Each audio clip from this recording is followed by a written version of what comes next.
Welcome to What's Next Wall Street, where we are looking at the stories, moving markets, moving money, and sometimes just moving our blood pressure up. I'm Georgia That sounds Alfredas. what a tough intro. My blood pressure is Vinny. Oh, I'm okay. Dave Matthews, the gadget guy, and we've also got our options players, secret sauce expert here, Greg Krause, to help us figure out what all of this actually means regarding the markets. When you take the headline and follow it straight to your wallet, or do you go to your portfolio? Because the headline is one thing, but making money from the headline is another. Yes, exactly. So let's get into it. We're starting with a trade fight that could hit a lot closer to home than people realize. So, as we've been hearing, Canada is already escalating its trade war with the U.S., announcing tariffs of up to 50% on more than 700 American goods beginning next month, September 8th. Ooh, that's a teleprompter guy's birthday. So Canada is also doubling its tariffs on U.S. steel and aluminum to 50%, matching the rate that the U.S. currently charges Canadian steel and aluminum. Now, this all comes after President Trump announced that tariffs on Canadian cars, trucks, and auto parts are set to rise to 50% beginning in January. Now, Trump has accused Canada of ripping off the U.S. for years. So This is like deja vu. Didn't we have this story a quarter ago? This we blows did. my mind that We it's this did. yin and yang. But Yes. here's where this gets interesting for consumers. When politicians say tariffs, customers should hear another word, which is prices, because these companies don't necessarily eat the extra cost. No, no, no. And as we're learning, Apple got $2 billion in returns from the illegal tariffs. And did Apple cut me a check for the iPhone 16 that I bought or the Hello, Mac these companies, Studio? Dave, these companies got $100 billion back. We got nothing as consumers back. I paid more for weave. I'm kidding. I don't wear weave, but I know people who did. Like nails, like Weave? You're all like the a hair things. weave? Like who Oh who my would do God. this? Who would weave this? Exactly. But watch yourself. Yeah, the companies But I'm just pass like, this along through the supply chain, which means more expensive cars because of the parts, more expensive appliances because of the motors, the building materials, and other goods. And this isn't just a consumer story, it's a stock market story. Investors need to watch companies that rely heavily on Canadian manufacturing, Canadian raw materials, or cross-border supply chains. The question isn't simply who gets hurt by tariffs. The better question is which companies have enough pricing power to pass those costs or absorb those costs without destroying demand. If the trade fight keeps escalating, do investors want to be looking at companies with mostly domestic supply chains, or are there opportunities among companies that could benefit if American manufacturers start replacing Canadian suppliers? Let's go to Greg for this. Now, if you think about it, this idea of Americans creating stuff, it's going to take a long time for these plants to be built. So we do need our suppliers. Greg, are you doubling down on, are you selling your collection of, what is it, whiskey from Canada and maybe maple syrup. syrup? I don't know. First off, my video seems to be messed up, but no, none of that's going to really make a difference. We're really talking about tariffs that come down from Canada, or people think they affect more than they really do. Um, all you really got to go back is what really went up in price. You know, we can look at inflation overall once this started, and it went up maybe not even 1%, right? Not even half a percentage. So I understand it's at like 3.4 now, but it was already at 3.1, 3.2. So it's not like the tariffs threw up stuff. But, you know, you had housing come down a little bit. You had a bunch of other stuff, and then certain things go up. So I think automakers in the United States that really rely on some of that steel and aluminum could be a big issue, especially with Ford, GM, Stellantis, those individuals right like that. Other than that, I think really on the bad side about it, it's probably going to be more of a pain for some of Canadian companies. The railroads would get really hit also because that would be a major blow on transporting those goods. And then of course all the auto parts suppliers and stuff that are in Canada, they have a lot. And I'm not going to sit here and debate the political side of are tariffs needed or not? Because it's a weird one that goes all the way back to the 90s when we just opened up free trade, or 80s really, and then it got really bad in the later 90s where we just where did all of our auto jobs go? They went to Mexico, and a crap ton of them went to Canada, right? So they took all of our jobs. Why? Because they were willing to do it for less. And anybody that doesn't think that's the reason, that's it. So when you're in the United States complaining about, oh, I need to make more money, you just remember that that's fine. Your job's just going to go somewhere else. Tariffs are, we're not going to go modern day tariffs, should be protective tariffs to protect industries. And I don't know why. I can't really say why certain of those tariffs are really hitting. It could be like, bang for bang. I think a lot of the Canadian side is an attack on the GDP to try to sway an election 100%. And the other way, I mean, there's just no benefit.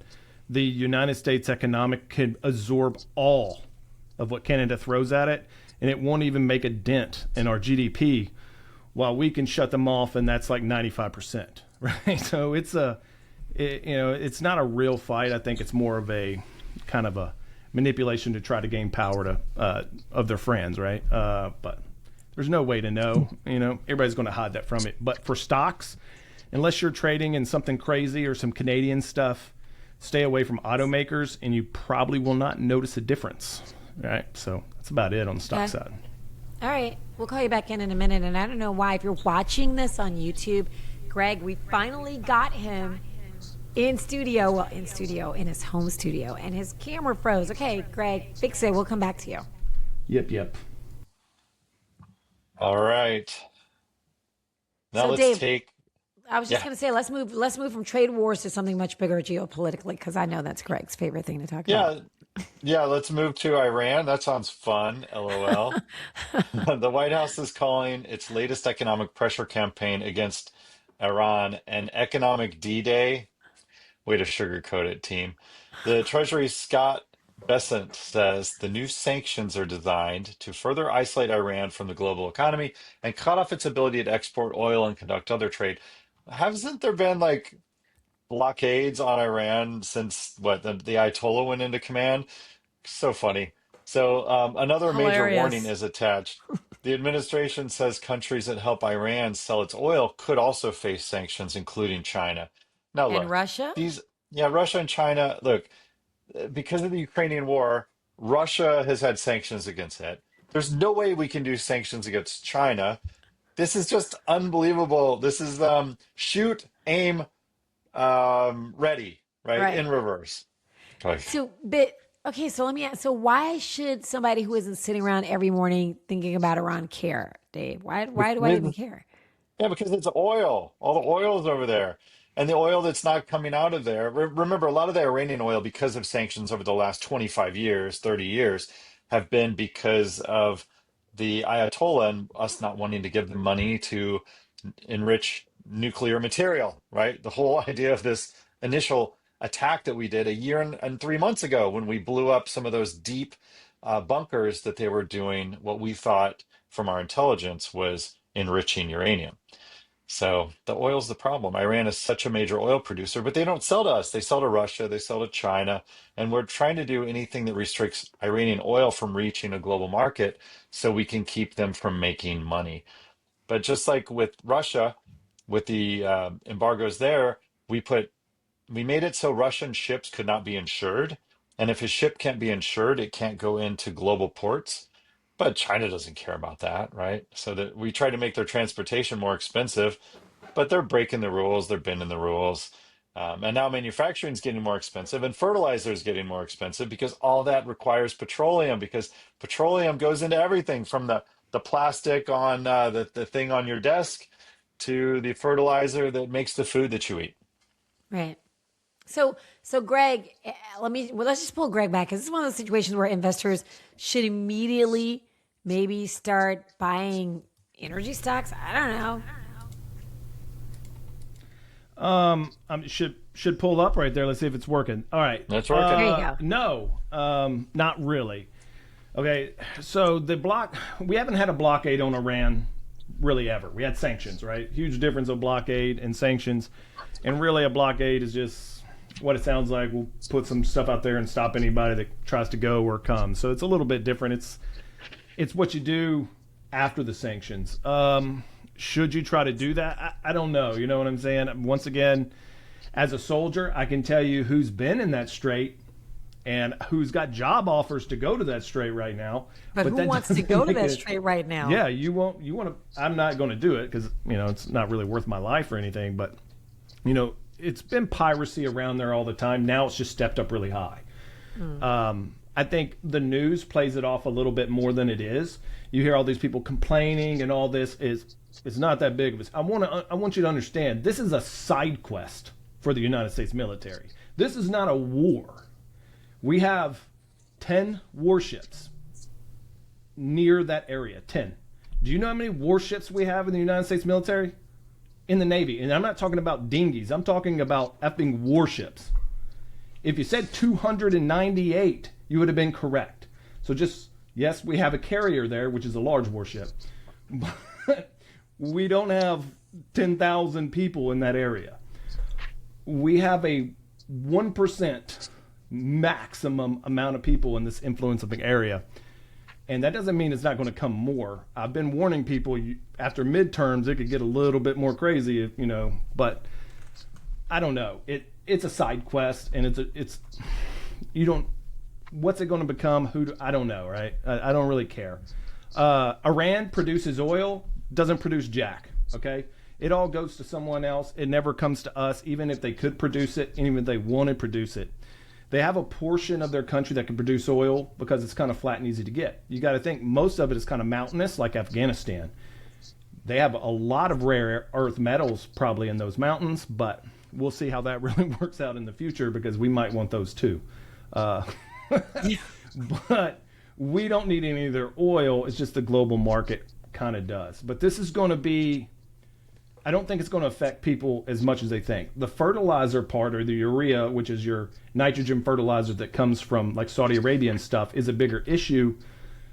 But there's other ways they've been starting to get that elsewhere that is more environmentally friendly and cheaper. So that's been in the processes for a while. I think that's a bigger issue for our farmers in the long run. But I think this is going to be kind of the COVID test, right? You remember we had COVID and all these companies figured out, hey, we can make money when nobody's at work. We can lay off half of our workforce that just left us to get the Trump's free money to not work programs, right? All that was out there. Now these companies learn how to be, I'm going to call it Elon Musk efficient, like get rid of all this slag and all this crap that nobody needs. These companies got good at that. Hell, Walmart used to be open 24/7. Not anymore. Yeah. Now they're closed at 11. They never went back to that. Right. So we're in a new style, so a lot of companies use COVID to dial back on some things that some customers might have liked. And I think that's going to be exactly what happens with Iran in this port, is everybody's going to learn to deal with it way faster than you think. They're going to put pipelines that bypass it. They're going to get other trade routes that are going to go around it. And that's it. So how do you really hurt a fundamentalist thing? It's people go, oh, they don't care because they're religious fanatics or whatever. That is true. There's every area has a culture. Every, I guess, culture has fundamental things. And I don't want to sound Trumpish or bigoted, but it's true that in that area they're more afraid about. Know what? That's our computer edited you because you were probably really going to sound bigoted. Stop. No, I'm not. It's not. I mean, it is what it is. If you go over there, okay, they fear who they fear the most. You get what I'm saying? That's who is going to make them do what they want. You can't go win the hearts and minds of someone who fears a person that's going to absolutely don't care about the rules and destroy you, right? In the same way, no one's ever going to come into the United States and say, hey, we're going to take the United States over, because we are just culturally, as a country, individualism, liberty focused. You come here, everyone will band together to kill you with our 1.4 weapons per person, right? It's just not going to work. Even if it was the best thing for us was to follow a certain set of rules, we would never follow those rules. We would just go crazy and say, I don't want to follow them. It's just built into us. Theirs is a little bit different. And how do you get around that? They're trying to use money. But really, what's that money going to do? Let me tell you. Most likely, I'm sorry, all the agencies, they are going to use all these warlords and all these other people in power are going to lose their money. Then the U.S. is going to use money to other people to then take over control of that. You understand what I'm saying? So they're not trying to dry up the religious fanatics. They're going to dry up all the religious fanatics supporters to then when they go get them, right? So it's going to be a little hard for them. Bit of a rabbit Their hole country's there. done economically. Yeah. They're going to crush it. But who knows? Iraq's doing pretty good now. Syria is doing way better than it was. So is the Middle East in a better or worse place? It really depends on who you are. If you're a Middle Eastern, probably not very good. But if you're the rest of the world, it's become a little bit better for you. But I have no idea. I'm not in that area, nor do I care. Yeah, we don't need to be there. But yeah, thanks for that clarity on the blockade versus sanctions. That was important. And the blockades are a physical removal of boats going into their ports. Yeah. I wouldn't, like I said, if Trump says something, it's probably a half truth. I mean, he can't tell you exactly what he wants to do because that gives away the intelligence part of it, right? And then they can plan for it. So you just never know what's really happening. And I'm definitely not getting my news from anything on the TV, for sure, or if Fair and Balanced or CNN. None of them am I going to listen to. You probably so only it's really listen to hard. me. That's fine. It's okay. You I know you only so get your news from me. I'm so unbiased. Well, all right, speaking of Georgia, let's go. Okay. Let's run it. I know, right? Okay, come back. Stay there, Greg. I'm going to come back to you. I'm going to put you backstage. All right, so we got this pro tip from What's Next Wall Street. We got to get to your money, made money. Now make that money work. And when you score a trading win, don't just spend it or let it sit. Consider taking some of those gains and putting them into another asset. Optionsplayers.com is doing exactly that with sports cards through OP Vault, highlighting cards with serious upside and giving members a way to use OP coins that they've earned on the platform. So the bigger the play, diversify. Don't put all your wins in one basket. Stocks, real estate, collectibles, whatever fits your strategy. Just do your homework because collectibles can be risky and harder to cash out. Make the gain, move the gain, build the wealth. That is your What's Next Wall Street pro tip brought to you by optionsplayers.com. All right, so let's go from geopolitics and pro tips to your desktop. Apple had some big announcements this morning. They just made a pretty important statement about the future of the personal computer. And surprisingly, the story starts with the adorable little Mac Mini. Now, these came out originally at $499. This time, Apple introduced the new M6, which is more expensive, but it's the first chip manufactured on a 2 nanometer process. What that means is they can put 12-core CPUs, 12-core GPUs, neural accelerators, which is their AI booster, inside of every GPU core, and a new 16 dual-core neural engine. And the new Mac Mini, Apple says, that translates to up to 4 times the performance of the previous M4 model. But the interesting part is what Apple expects people to do with this, and this hits close to home. Apple is explicitly describing the Mac Mini as an always-on machine for AI agents. They mentioned that in LM Studio, or if you want a better one, my application is called Crystallize.ai with a K. The Mini lets you run large language models locally, which is what it's all about. Get off the cloud, run private, run locally. Now, Apple says the M6 process prompts up to 4.8 times faster than the M4. The M5 Pro version goes up to 64 gigabytes of unified memory, and that means the memory and the CPU are stacked together, so it's much faster. With 307 gigabytes per second of memory bandwidth, enough to run some surprisingly large AI models locally. And when things on top of that get extremely exciting with overpowering with the new Mac Studio, now that's a bigger chassis. The bigger chassis has an option of 2 of their M5 CPUs fused together as one powerhouse. Now, the last time they did this was with the M3. So they skipped the generation M4 to fuse with what they call their Ultra CPU. The highest end of Apple's new lineup is the M5 Ultra Max Studio. It can have a 36-core CPU, 80 cores of GPU, and up to 512 gig of unified memory with up to 1.2 terabytes per second of memory bandwidth. This is amazing speed. And generally, you would have to buy and build your own components to get this kind of speed, but Apple does it all in one little beautiful piece of aluminum. Apple says that the M5 Ultra delivers 4.3 times the peak AI compute performance of that last generation M3 Ultra and nearly 10 times that of the M1 Ultra. So I own an M1 Ultra, I have to say, and mine was like a $4,000 system. These new ones are pushing like the configuration that I want, Georgia, is almost $8,000. What? But the new Mac Studio, it starts at $2,499 with the M5 Max, where the M5 Ultra starts at $5,000. And by the time I put memory on it and a bigger storage, it's from 5,000 up to 7,000. But what this means, you can run enormous frontier class open weight AI models sitting directly on a Mac on your desk. This blows my mind. You have no cloud bill, no GPU bill, no pain by the token, and potentially your private data never has to leave the machine. Now, if you want to generate graphics or video, you probably do need to go to the cloud for that. But Apple on these new machines supports clustering. So if you have an office, you might buy like 5 or 10 of these $8,000 machines. You Oh, I can connect would? them Okay. all together. That's about Yeah, 10 but times. I hate it. Yeah, no. no, if you have a development shop or if you have an agency, you're going to want to do this because you don't want your client data to go to the cloud.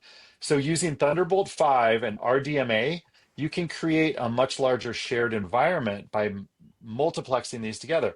Apple says 4 systems can deliver up to 3 times the AI inference performance of a single Mac Studio. So look, here's what Apple's really building here. At $899, the M6 Mini can become a small personal AI server. At $5,000, the M5 Ultramax Studio becomes something much closer to a desktop AI supercomputer. Now, for years, the assumption has been that serious AI belongs inside giant data centers owned by companies like OpenAI, Google, Microsoft. Apple's taking a whole different bet. And the key is they're not building the AI models. They're just building really great hardware that you can go into a retail store like Best Buy, or you can go into the Apple store and you can buy this stuff. So that's their bet. And some of the most interesting AI may eventually be running quietly on the desk right next to you. And that's why we're building this at crystallize.ai to run on this exact hardware. And it's so exciting to see Apple keep raising the bar with a smaller die process to make these chips and extreme amount of power for us to leverage. So you're saying we got $899 straight to 5,000 and nothing in between? Is that where we are with that? There's That's a all I lot heard. of You said a no, but lot. you're right. You're And right. all I heard was blah, blah, blah, 899, That's a good 5,000. point. There's I don't no know. doubt I got excited from going from, the Mac Mini, which was one of my first Apples that I bought, just because I was like a machine to hook up to your TV set. And now it's a supercomputer for your desktop. Crazy, crazy. Okay, let's switch gears just in case any company has forgotten. We've got a reminder that in 2026, a bad advertisement can become an investor problem very quickly. I want to know what Greg thinks about this. So I'm just going to pull you in, Greg, so we can talk about it. Callaway is apologizing over an ad for a new golf driver that depicted violence against a woman. Like, what are we doing? It's 2026. So in this video, which was posted by media partner Good Golf, it showed a woman reaching for a driver before the co-founder, Garrett Clark, rushed toward her and knocked her to the ground, and he was like, "Don't touch my driver." Okay. The video was pulled after backlash, obviously. So Callaway says it's going to learn from the incident, do better. Now, I'm a golfer, so I'm going to say this very carefully. I understand being protective of your driver. As a matter of fact, I played golf earlier today, and my husband accidentally put his driver in my bag, and I was like, "Hey, dude, don't touch my stuff. That's not your bag. That's my bag. Put your stuff in your bag." But maybe don't tackle a woman over it for the commercial. You know what I mean? Probably a good marketing note. But here's the bigger consumer question. Greg, when a brand gets itself into trouble like this, does it actually affect the stock? No, because most people that are playing golf aren't mentally challenged, right? Okay, excuse So me, what? the ad is a bunch of influencers. They're not being serious. The girl can destroy all of us in golf. It's not his girlfriend or something, and she was going to push it, and he shoves her and didn't really knock her down. You can see. I just had to watch it. You can see the cut. What it is now everyone is going to have to complain about, you're beating up a woman or you're beating up this. First off, you should never hit a woman. Well, I'll put that back. Never hit your wife, your daughter, or your mother. Any other woman, put your hands on her, you can do whatever you want, lefts and rights. These are equal opportunity. But it's an ad that is supposed to have been funny that went off, and now everybody's like, it's about beating women. What do you mean this is about domestic violence? I'm not one of these people that complain about victimizing or victimhood, but this is ridiculous, right?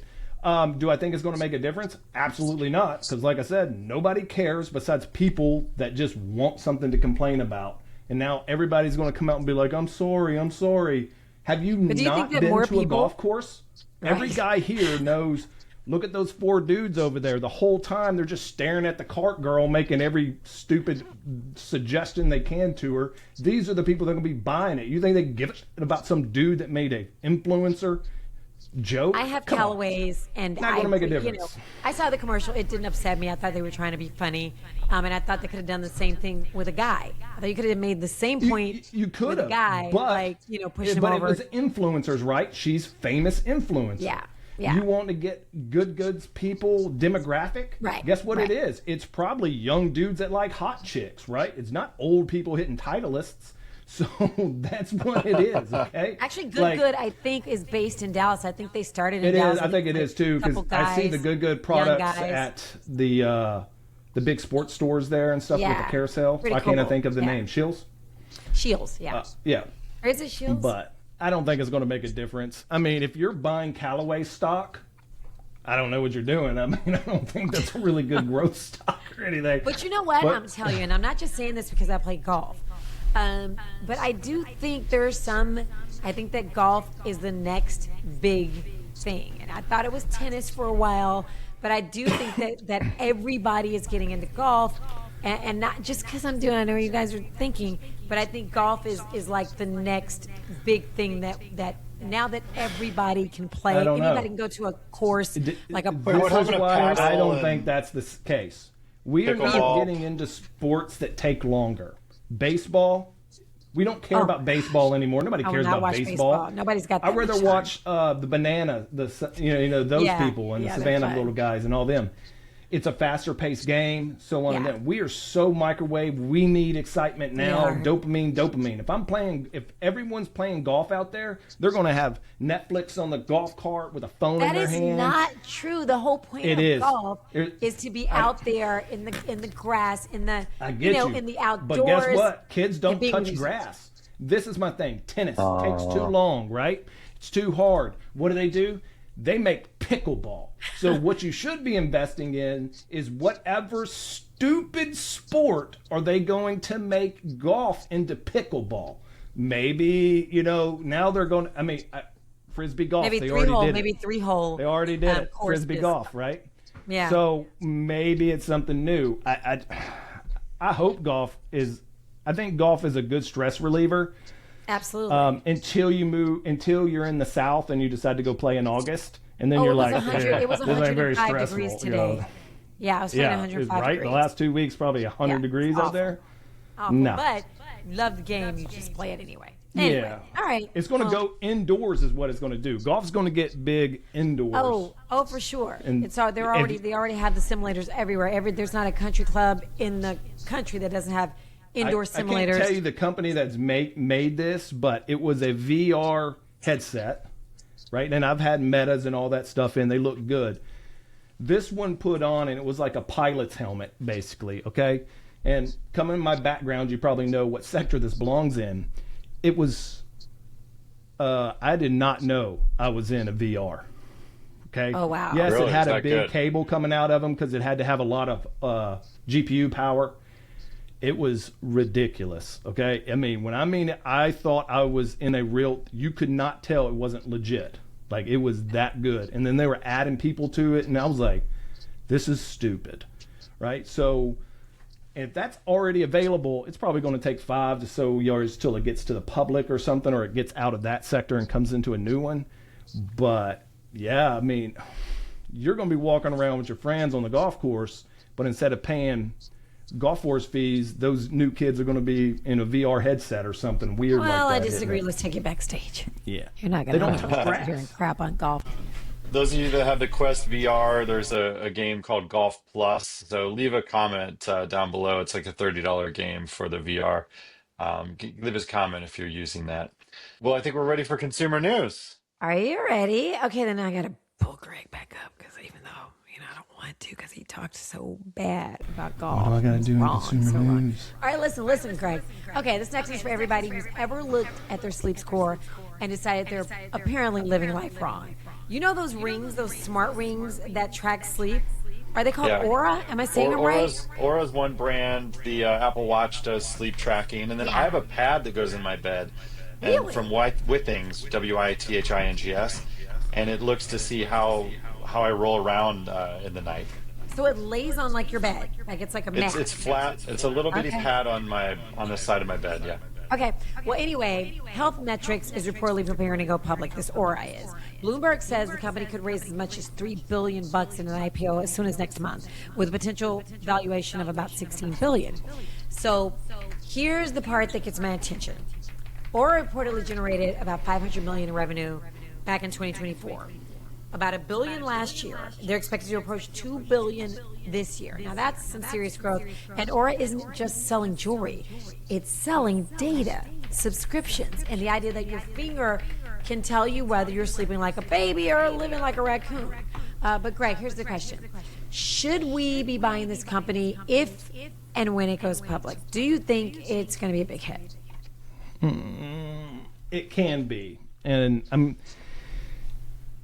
I don't know if they have an issue of producing the actual product or whatever, but this is, everybody knows what the ring we're talking about. It's the ring that you go to the store. They don't have at the store. You can't get it there because they got them on display. Then you can buy a $10 sizing thing to then size the ring that you want, to then have someone. I'm going to go back to, we are a microwave consumer. We want it now. So are they going to be the next biggest thing if I have to go there, try on a ring, blah, blah, blah, blah, size it, and then have it sent to me? Like, I don't even know how long that takes, but if it's not next day, it's too long, because anybody that wants to beat them, all they got to do is build the ring, put it in the store right next to it, and they're going to sell theirs, and they're never going to sell theirs. That's just 100%. So do I think they can get big? I wanted one because for my wife, when she's in the gym or she's working out, she wears her Apple Watch, right? And that's fine when we're doing cardio or something, but when you're lifting weights, or you're doing, it can get in the way, especially when she was doing her little CrossFit, I don't know kickboxing stuff, it gets in the way, right? So what do you do with that? Like, I was like, okay, you can go get a chest thing, or you can get this, or you can get a ring. I just don't know. I mean, probably they're gonna be able to put them in these glasses sooner or later, right? So yeah, they got my speakers in them, so I don't have to wear earphones. But that's why they're up on my head, so I can still hear. But that's their biggest drawback, and that's just from my personal experience, and that's how I like to invest in a company. Is, do I see myself buying that? And if it's yes, what were the issues? And my issue was, I can't buy them. I have to wait all this time. Yeah. I just went to the car dealership and bought the car. No, but you had a delay with this sports car you bought a handful of years ago, right? You had a special order. Well, when I wanted that, I had to find one that had it. Okay, bad choice. You shouldn't have picked that up. You should not have said that. I found the one I wanted. It was all the way in Kansas and Missouri border. I got in my BMW and drove from 10 p.m. till 8 a.m. when they opened up, traded in my BMW, and then drove it back. You want to talk about I wanted it and I wanted it now? I just drove there to get it in person, to drive it back 10 hours. Bad Without choice. a nap. I almost fell asleep on the way back, though. It was kind of crazy. but I'm used to it. But that's a large purchase. This Oura Ring, when I'm thinking about it, you have so many competitors, right? I can get the same thing from an Apple Watch, which I probably already have. I can get it from this or this or this or this or this or this. And now, oh, I see it. That's cool. I just saw it. So when do you see this Oura Ring? It's when you're in the store. That's its marketing. And then you can't even purchase it. How many more people would have purchased that ring if they had it in stock? Just think about it. I would have purchased 2 of them if they had them at the Best Buy when I first saw it. I just said, don't get it unless they change how something's got to change on that, or I don't think they're going to be super successful. Now, what does that mean about the stock? It doesn't mean anything about the stock. It's going to go wherever crazy people want to take it. So if it pops hot and starts going up, but fundamentals, I wouldn't trust it, because if it starts doing good, competitors are going to come in and do better. Because whatever logistics they got going out is trash. So it must be an issue with supply, right? And that's why they don't have them in store. I mean, why wouldn't they? And they don't want to they don't want risk, right? So they don't want to have a lot of inventory saved in these little areas. And it's probably something really small that could be stolen. So maybe that's why it's an issue. But the price of those are going to get cheaper and cheaper and cheaper with technology, and then everybody can come in. Just come over to optionplayers.com, hit up in the chat, talk to us. I am live Monday, Wednesday, and Friday, just trading from about 9:30 Central to 12 Central on average. Just come over there, just hit us up. I'll try to change your bad ways, but let's just be honest, you'll keep. So it was a pretty fun day on Wall Street. We didn't really get into the movie creators, but Disney's at 111. Apple stock, after their announcements today, is of course down just under 1%, 309.90. Unbelievable. So what a great day on Wall Street. Thanks for watching. Yeah, Disney. I'm Dave Matthews. Thanks for watching. Share the show with a friend. You can find us on Spotify, on Apple Podcasts, and on YouTube if you want to watch our faces. And thanks for tuning in. Leave your comments below. Tell us what you want to have. Oh, by the way, I just launched what'snextwallstreet.com new website. What'snextwallstreet.com. You can get some background on what the terms of stock trading are. You can see our little bios, but most important, there's the big Ask a Question button. So, what'snextwallstreet.com. All right. Well, thanks for watching. We'll see you next week.